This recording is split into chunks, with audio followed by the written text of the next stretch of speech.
Hello friends, welcome back to my YouTube channel. Friends, आज हम idioms MCQ quiz series का part 5 present करने जा रहे हैं। तो स्टार्ट करते हैं आज का session.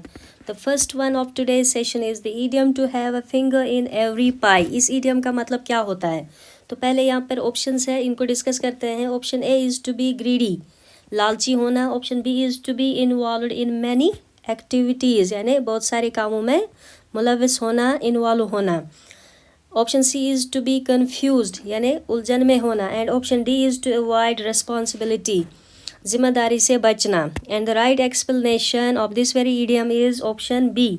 To have a finger in every pie means to B involved in many activities. For example, she has a finger in every pie. वो कई मामलों में खुद को इन्वॉल्व रखती है। या दूसरा example, he has a finger in every pie in politics. Second one is the idiom to keep something at bay. To keep something at bay, इस ईडियम का मतलब क्या होता है?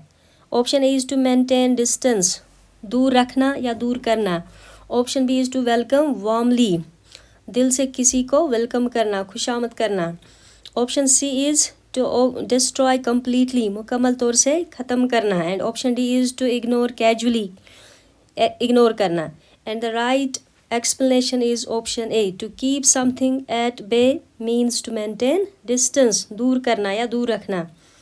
Example, medication kept the disease at bay. दवाई ने बीमारी को दूर रखा। या he kept his fears at bay. उसने अपनी जो डर है, fears है, उनको दूर रखा। Next one is the idiom to be all ears. To be all ears का मतलब क्या होता है? Option A, to be confused, उलझन में होना।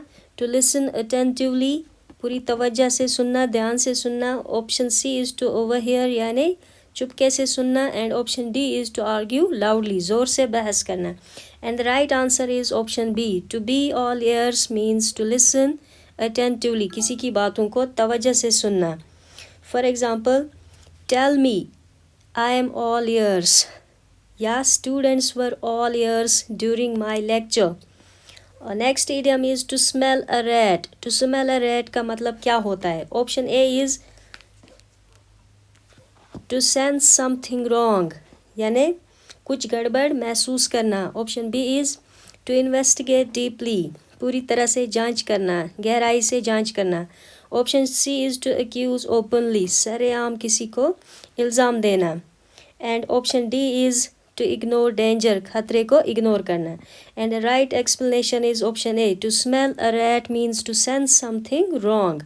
और सेंटेंस में कैसे यूज़ करेंगे? I smell a rat in this matter. Fifth one is the idiom to pull someone's leg. To pull someone's leg का मतलब क्या होता है? Option A, to hurt physically, किसी को चोट पहुंचाना।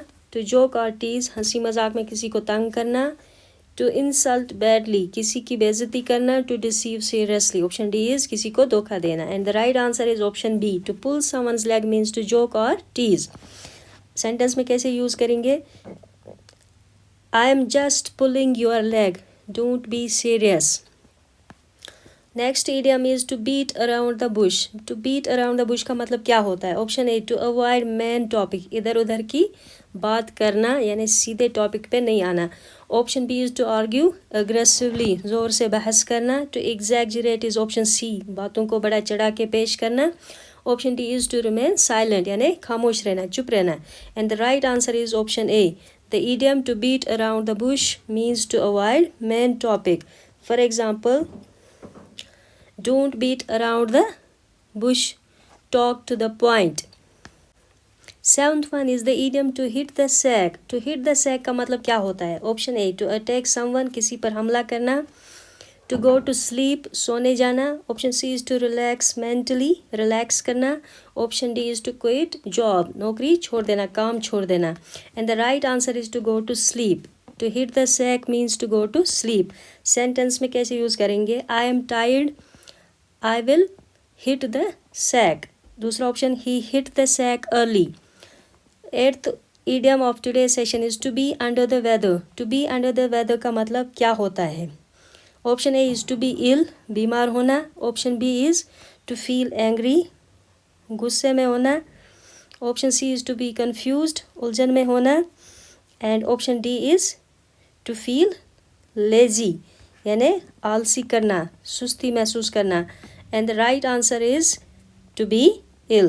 To be under the weather means to be ill. For example, I am feeling under the weather today. Yeah, she stayed at home as she was under the weather. Ninth one is the idiom to go scot-free. What does the idiom to go scot-free mean?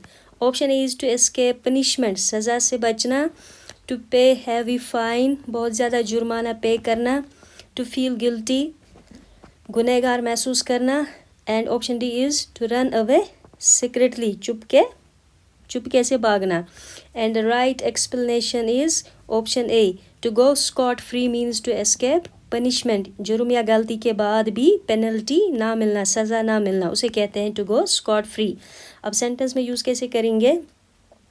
The criminal went scot-free due to lack of evidence, या he went scot-free after the inquiry.